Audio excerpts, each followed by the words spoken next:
Hi, good evening, everybody. It's 10 o'clock Saturday night, the 21st of October, and I thought I'd actually share a presentation that I gave to an audience that Bloomberg invited. It was a Bloomberg audience that I was invited to present this talk to on Wednesday this week. That was the 19th of October, and I did a similar presentation also to a Bloomberg audience in Singapore last month. So, an uncomfortable truth facing your trading demons. Let's take a look at this paper, at this presentation. And my hope is it's going to be a journey into your mind. And my hope is that you're going to get a different perspective or a new perspective on the way you do things, sometimes or in many times unconsciously. So let's begin. We all make mistakes. That's because we're human. However, George Soros says, and he's my trading hero, I'm only rich because I know when I'm wrong. I basically have survived by recognizing my mistakes. So, with that in mind, let's take a look at a quote that I believe sets the tone for this kind of a discussion. Hurting someone with the truth is better than making them happy with a lie. So, you can take from this that sometimes growth is a painful experience. Admitting something that you're not really good at or that is a fault within yourself is a difficult thing to do, but it's what's required if you want to become great or you want to become better at something. So facing those uncomfortable truths is what it's all about. I believe there are two types of knowledge. There's the type that you can do nothing about to change the outcome. And then there's obviously the type that you can do. You can change the outcome. So here's a picture of the Burmans looking all very happy as we travel from LA to Sydney. And it was actually on New Year's Eve last year. And we all look very happy. Fast forward a few hours into the flight, we fast asleep. Everyone had a row and we were fast asleep. The next minute, sirens, alarms, chaos. The staff, the cabin crew, basically slipping out of crevices that I didn't even know existed in the airplane, were coming out and sprinting to the back of the plane, all to try and, we actually don't know what they were trying to do. We know that they were busy at the back of the plane trying to fix something. And I was wide awake, so was my wife and daughter, but my son was fast asleep. And my wife looked over to me and she said, should we wake David up? And I said, no. If we're going to die, let him just go peacefully. And that's a kind of sick example, or let's say a morbid type of example, where if you're going down, there's nothing you can do about it. Well, quite frankly, I don't think you want to know that kind of knowledge. But then there's the type of knowledge where there is something you can do to change the outcome. Here's that same young man, David, tucking into a turkey sandwich at a New York deli on that same trip we were on and eating some lovely white bread.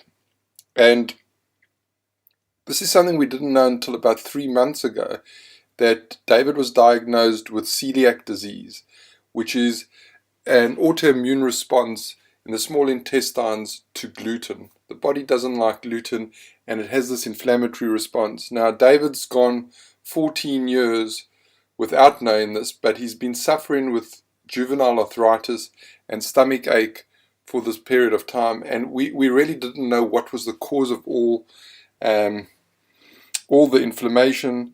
And this is an example where I believe, now that we know what he's allergic to, or that being gluten, by simply cutting it out of his diet completely, it's said to have dramatic improvement effects on inflammation.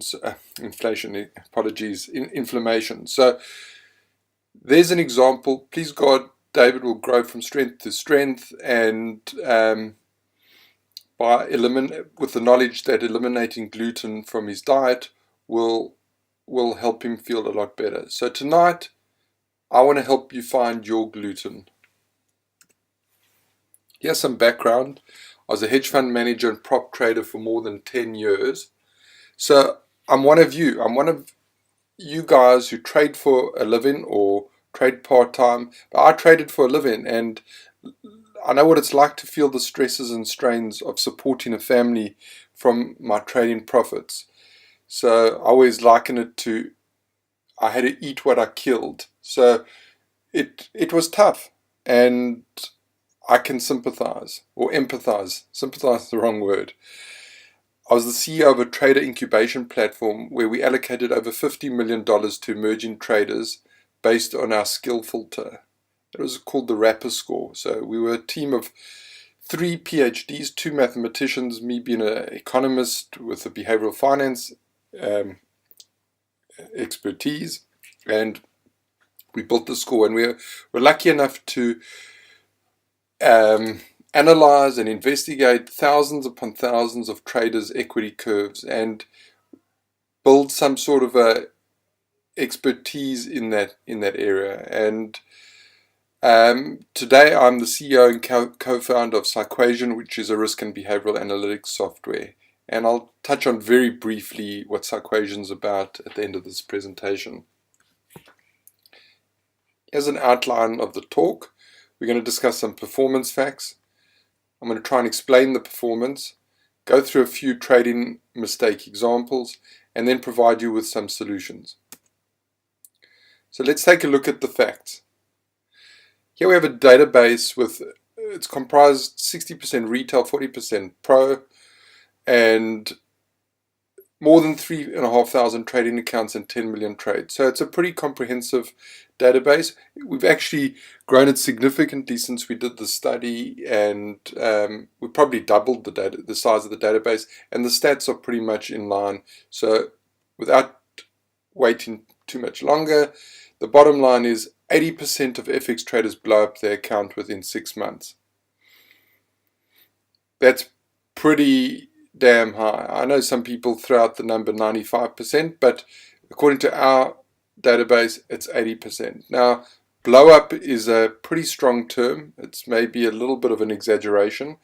And blow up means you stop trading your account. So you could stop at 0% or minus 20% or whatever. But the bottom line is, if you look at the overall performance, it is minus 35%. It's the median performance overall for our database. So it's important to understand that structurally, FX futures and option trading is a zero-sum game. And when you factor in the extra friction of transaction costs, it has a negative expectancy. So please understand that on average, when you trade these industries, trade these asset classes, FX, futures, and options, on average, you will lose money. It's as simple as that. It's a mathematical certainty. So the obvious question then is, if that's going to happen to the average person or the average trader, why do you trade? Why is there still a market for trading? And I can come up with only one reason, and I think it's pretty logical. It's due to overconfidence. Every trader believes, or everyone, when you set out on your journey on trading, you do think you're going to make money and beat the market. It's as simple as that. And it stems from overconfidence. So let's try and understand overconfidence a little bit more, and that's where I'm going to kind of drill in during the course of this presentation. Here's just a nice symbolic picture, I believe, representing the trader on the right. That's typically the mindset of a trader.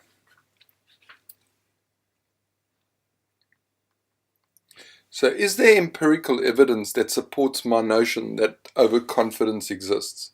Well, if you go back to 1977, Fishoff, Slovic, and Lichtenstein published this very famous paper, Knowing with Certainty the Appropriateness of Extreme Confidence.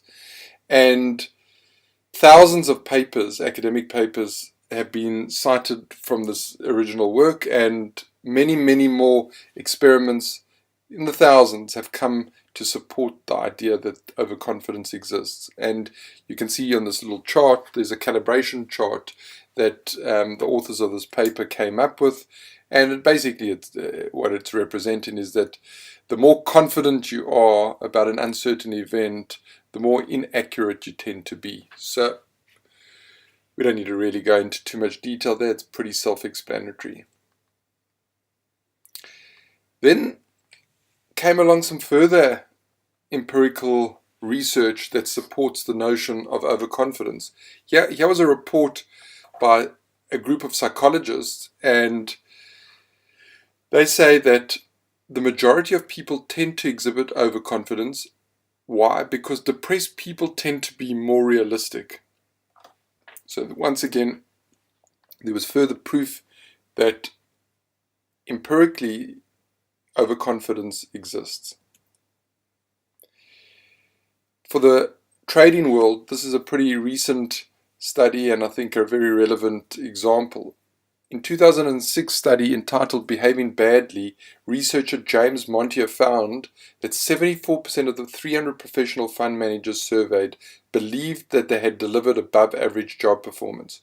Incredibly, almost 100% of the survey group believed that their job performance was average or better.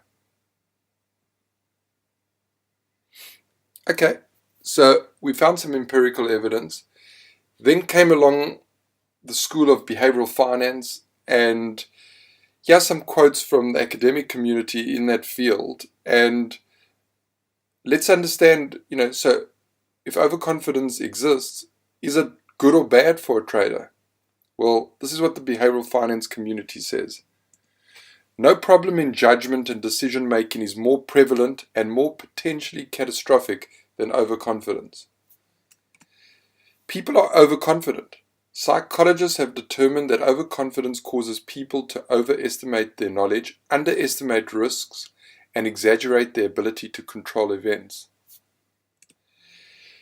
There are two main implications of investor overconfidence. The first is that investors take bad bets because they fail to realize that they're at an informational disadvantage. Second is that they trade more frequently than is prudent, which leads to excessive trading volume. Over-optimism and overconfidence tend to stem from the illusion of control and the illusion of knowledge. I think it's pretty safe to say that the academic community, the academic behavioral finance community, doesn't think overconfidence is the best thing for your trading. So I want to try and understand a little bit deeper, where does this overconfidence come from within, let's call it the human psyche, and perhaps by understanding what is driving the overconfidence, we might be able to at least address it and rectify it to some degree. So here's a little exploration into some depth psychology and hopefully give us a little bit of a deeper perspective and some tools to go or to use to overcome this overconfidence effect. Carl Jung understood archetypes as universal, archaic patterns and images that derive from the collective unconscious and are the psychic counterpart of instinct. In plain English, collective history with all its wisdom is biologically encoded in the collective unconscious. In plainer English, overconfidence is instinctual. It's unconscious. There are many different types of archetypes that have been discovered. Jung focused on 12 that were symbolic of human motivation, but universally the hero archetype is very well accepted. So We all have this inner hero, and it's part of our life mission to partake in the journey of a hero. It's the quest we all are embarking on. And I think trading is really a good example of a quest, of the journey of a hero, because as I described earlier, trading is fighting against the odds. So you really have to be the hero to take on the odds, to beat the trading gods. Every hero archetype has a shadow. That's a dark side which is unconscious. The conscious ego denies it exists. The shadow is something within us that we are embarrassed about. We don't want to admit that we are greedy, or that we are impatient, or that we lack discipline, or maybe that we don't even have a really good trading strategy, or that we have an understanding of the markets. That kind of material is pushed down into our unconscious because we cannot really accept those facts. The fragility of our ego cannot really deal with that information, and it pushes it down into its unconscious state. The shadow hero can be very self-centered, wanting others to admire them, lacking humility and self-awareness. We all know those kind of traders. The shadow hero loves stories of great trading success and riches, often fantasizing it with a false sense of accomplishment. I cannot tell you how many people tell me about their trading prowess and how great they are, and that they did this trade and they made so much money, and all those kind of stories, but they very, very seldom remember, or they'd never tell you about the bad trades, because most of these are not successful traders, but they are fantasizing and loving the stories that came with their wins. Now, I'm just saying that's an example of the shadow speaking. The shadow hero has a superiority complex and will go to great lengths to hide their weaknesses.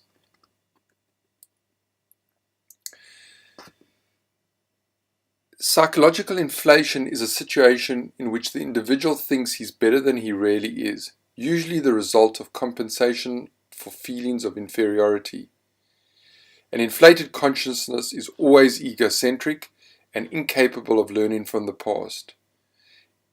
My favorite quote by Jung: inflation magnifies the blind spot in the eye. So, can we think of a contemporary example of an inflated ego? Well, you really don't have to look far from your daily press, and I'm sure you've all guessed it. Here's my example. The Donald. Classic example of someone suffering from a hugely inflated ego.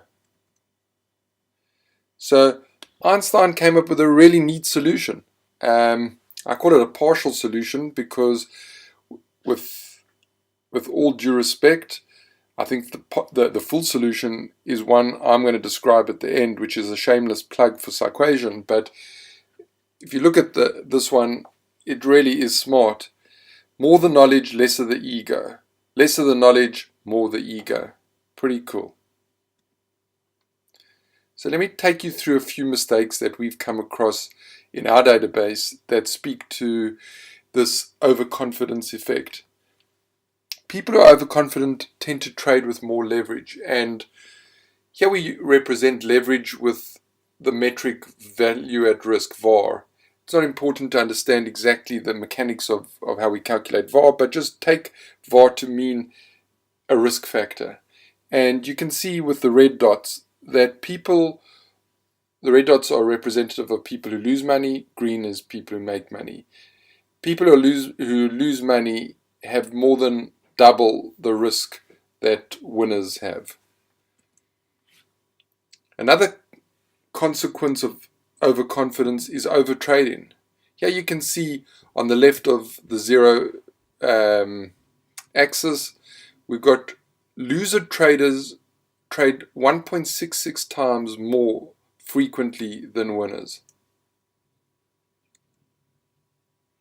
Another example is, this is an example of the illusion of control, where people think by trading Martingale which is a strategy where you double up every time the trade goes against you. You keep doubling up in the hope that you're going to make a profit. And according to our PsyQuation alert system, traders who trade the Martingale strategy, their performance is minus 59%, whereas traders who don't trigger the Martingale alert is only minus 15%. So you can see how much of an effect Martingale has on performance, a negative effect it has on performance.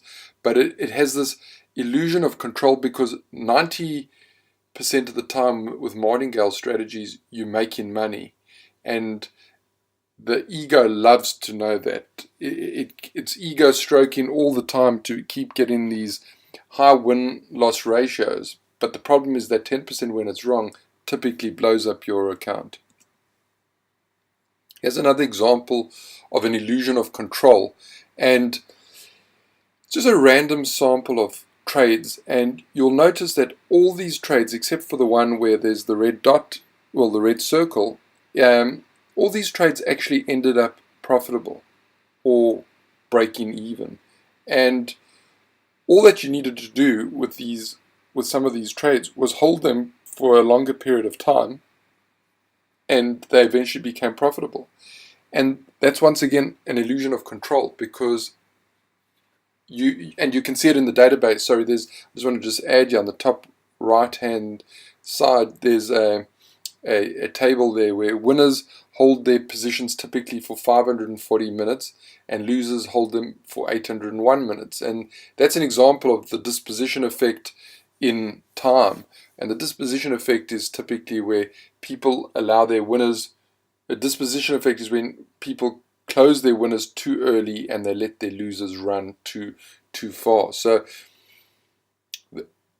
we had the situation where one of our data scientists fell in love with this idea that all we needed to do was hold on to the positions and actually it would eventually turn profitable. And we're saying, no, it's not a good idea. But he's saying, but he kept pulling up these random samples and showing us, look at this. So we actually did an experiment, and we built a model that was based on random entries, but the blue line is where traders cut their losses according to time rules, and the green line is following this particular data scientist's view, where you should let it run.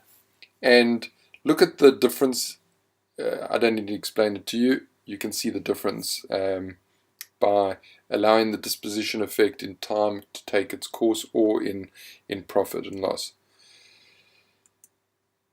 There's another mistake that people make, and David Bailey and Marcus Lopez de Prada, two really prominent quantitative finance academics and practitioners for that matter, came up with what they called the triple penance rule. And basically it's a mathematical formula that says it takes typically 3 times the length of time it took you to get into drawdown to crest into the high water mark state. So I don't know if I made sense there, but let me repeat that.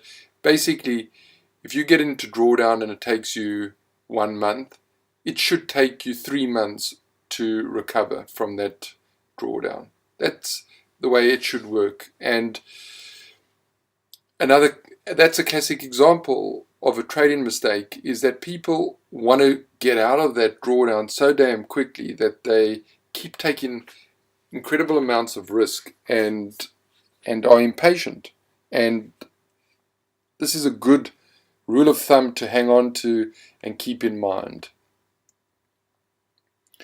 Here's an example of an alert in the PsyQuation software, which I call the Brazilian spread. It's not called the Brazilian spread in the software. But what is going on here? Basically, we found that in our data there is a tipping point when you get into a drawdown, into a major drawdown. Let's just use the example for the sake of this example, that if you've in a 50% drawdown, it means you need to make 100% return to break even. We found that when people get to a tipping point, and it's typically just beyond 50%, the there's a major change in position size. Why? People have this desire to get out of this deep, dark drawdown, and they think the only way to do it is to bet the farm, to bet the whole account. And it typically has a devastating effect. And here you can just see it visually, where at the bottom left, you see this wide dispersion over here outside what should have been in this rectangle if we were staying consistent with our money management. The reason why I call it the Brazilian spread is that you put the trade on. If it goes well, oh, that's great, you're back in the game. If it goes the wrong way, then you F off to Brazil because you're in big trouble. So I have some sage-like advice, excuse the lack of humility here, but if you find yourself in a major drawdown, what I would recommend, and it's actually quite simple, is start a new account. There's no point in opening your trading application every day and confronting this massive loss staring you in the face and triggering all these ego defenses. In my humble opinion, I would simply start a new account. It doesn't mean that you haven't lost the money. You've lost the money, but it doesn't need to be you don't need a constant reminder. And I think it's just a good, solid, practical way of moving forward. So what is PsyQuation, this risk and behavioral analytics software? Well, it's an alert system, and it works in a feedback loop. And the reason for that is because to create meaningful positive change or behavioral change, you need repetition and you need reinforcement. And this is how it works.